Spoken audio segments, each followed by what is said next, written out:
If you'd asked me 5 years ago what my garage would look like today, I don't think I would have hesitated to rattle off an answer. I thought I already knew. I knew where the auto industry was headed, and because of that, I thought I'd already made one decision that I'd never have to make again.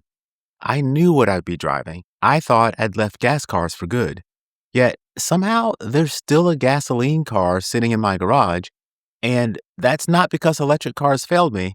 In fact, almost everything I've shared on this channel over the last year about living with electric vehicles comes from my experience. Home charging really is easier than most people expect. Road trips are more manageable than most people realize, and software really has changed what we expect a car to become after we buy it. Electric cars have genuinely changed the way we think about transportation. So, how did I end up back here? Why would I even want a gas car again? I've spent a surprising amount of time thinking about that question because the easy answers never quite felt right. The first answer most people would probably assume is that I changed my mind about electric cars. Well, I didn't. The second assumption is that something had to have happened. Maybe I had one too many bad charging experiences or a frustrating road trip that sent me running back to gasoline. Nope, that isn't true either. The real answer is much more interesting because I had to first recognize that I'd been thinking about the whole thing the wrong way. And I suspect I'm not the only one here because whether you drive an EV today or you're thinking about buying one or you're absolutely certain you don't want one, there's a good chance you've thought about this as a choice between two competing directions: electric or gasoline, new technology or old technology. But what if choosing how your car is powered isn't actually that kind of decision? When I bought my first electric car more than a decade ago, I wasn't simply choosing a different kind of vehicle. Without realizing it, I thought I was choosing the future. And at that time, it wasn't difficult to see why. The industry was just starting to move toward electrification, and manufacturers were beginning to announce increasingly ambitious plans. Charging networks were being established and they were expanding, and software was becoming central to the ownership experience. The conversation wasn't just about whether electric cars could work anymore. Increasingly, it was about how quickly the transition would happen. Everything pointed in one direction, and I assumed my garage would just simply follow it.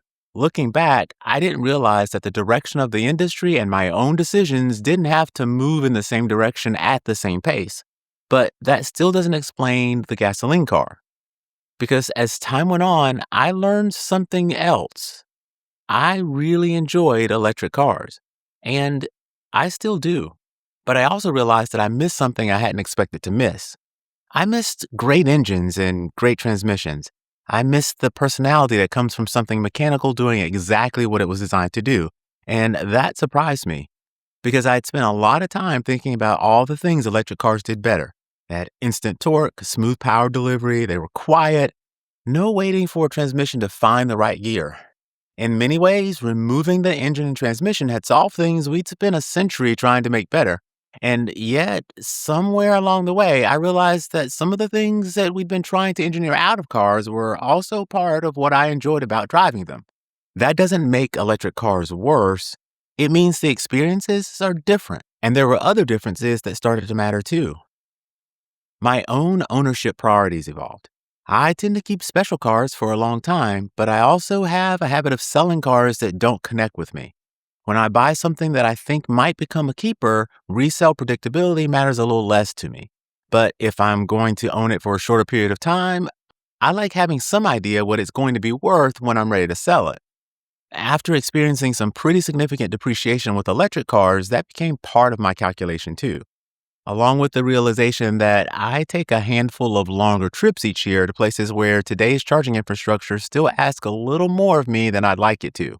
And here's where my original way of thinking about this started to break down, because none of those things are really arguments for gasoline, and none of them are arguments against electric cars. They're characteristics of how I use a car and what I value when I own one. They mattered enough to me that I finally realized something that now seems pretty obvious. I'm neither an EV guy nor a gasoline guy. I'm a driver. And that doesn't mean I believe gasoline cars are better than electric or vice versa, nor am I saying the past was somehow better than the future. It just means that I've always been searching for the driving experience that best fits what I'm asking the vehicle to do. And sometimes that's an electric car, and sometimes it's a gasoline car. In fact, if motorcycles or bicycles or even ATVs solve my transportation needs every day, I'd probably be talking about them instead. That's to say that the technology has never really been the point.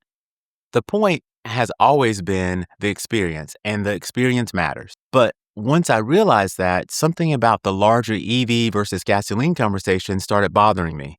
Because we don't think this way about almost any other characteristic of a car. Nobody seriously asks whether an SUV is better than a sports car without asking what you're going to use it for. If you need to tow a 7,000-pound trailer, a pickup truck is probably a better choice than a Miata. That doesn't mean that the pickup is a better vehicle, and it certainly doesn't mean the Miata is a failure. They're designed to do different things, and we understand that instinctively. But change what's powering the car, and suddenly we start looking for a winner: electric or gasoline. Which one is better? Which one is the future? Or more often, which one should everybody buy? But why do we treat propulsion differently?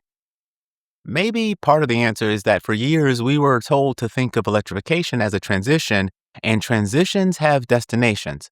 The new technology replaces the old one.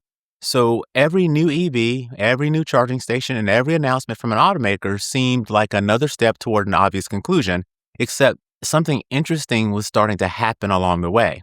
The choices we had didn't disappear, they in fact multiplied. And today there are gasoline cars, battery electric cars, conventional hybrids, and plug-in hybrids. And within each of those categories are vehicles designed for completely different kinds of drivers and completely different kinds of lives. EVs continue getting better, but hybrids got better too. Gasoline cars didn't suddenly stop evolving, and charging infrastructure expanded, but not equally everywhere. Consumers kept making different choices depending on where they lived, what they drove, and what they needed their vehicles to do.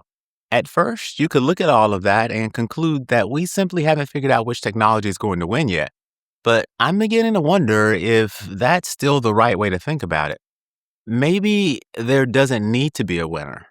Maybe what looks like an unfinished transition is also a market increasingly giving us different technologies that are particularly good at different things. And if that's true, then propulsion starts looking less like a side you choose and more like every other characteristic of a vehicle. It's better for what? And for whom? Now we're asking a very different question. If you drive 48 miles a day, park in your own garage every night, and can plug in when you get home, an electric car can offer an ownership experience that's extraordinarily difficult to beat. You leave home every morning with the range you need, you rarely think about stopping to charge, and you've eliminated a whole category of routine maintenance. But if you change the circumstances, the answer can change with them. If you live somewhere where you can't charge at home, the experience is different. If you routinely travel hundreds of miles to areas where fast charging is sparse, that's a variable.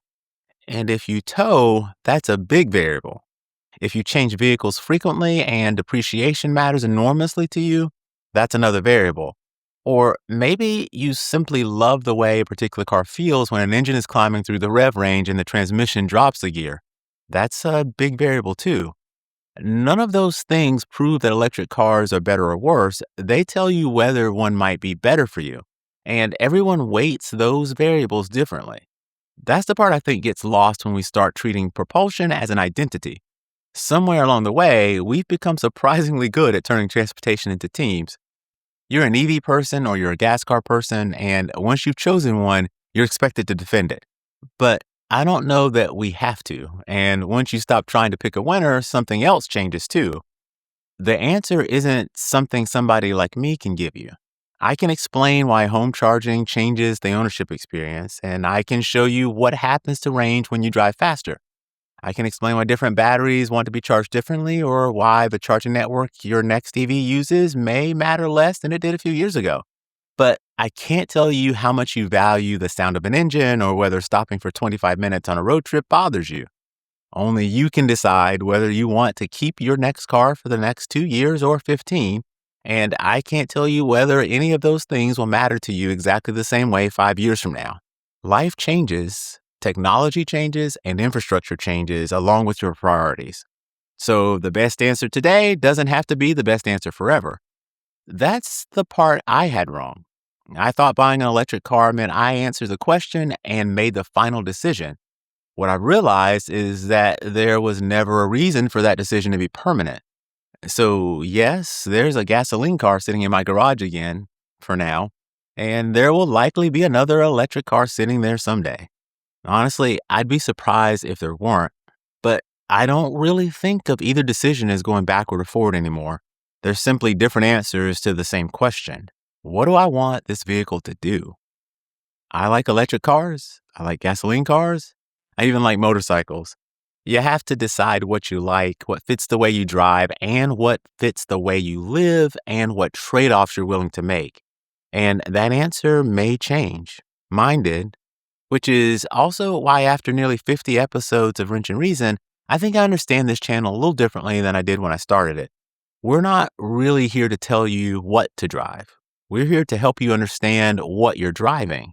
Because if you understand the technology, understand the trade offs, and you understand what matters to you, you don't need someone else to tell you which one is better. You can decide that for yourself. This is Wrench and Reason, where we explain how modern cars actually work. Thanks for watching, and we'll see you in the next one.